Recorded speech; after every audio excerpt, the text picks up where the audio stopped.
Cleansman, an initiative of a few members of the COVID-19 community management team of Jayau Laidom Shillong, had been formed with a vision of generating employment to the youth who had been adversely affected by the ongoing pandemic by enabling them to positively contribute to society.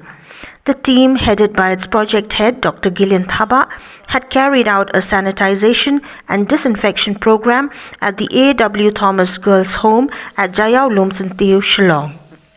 Those present at the function were the headman of Jayau Laidom Shillong, Mr. S.B. Karbangar, the Joint Secretary of the Shillong Press Club, Martin Nongklau, members of the Greenwich Club, children and staff of the A.W. Thomas Girls' Home, as well as members of Cleansmen, besides well-wishers and friends.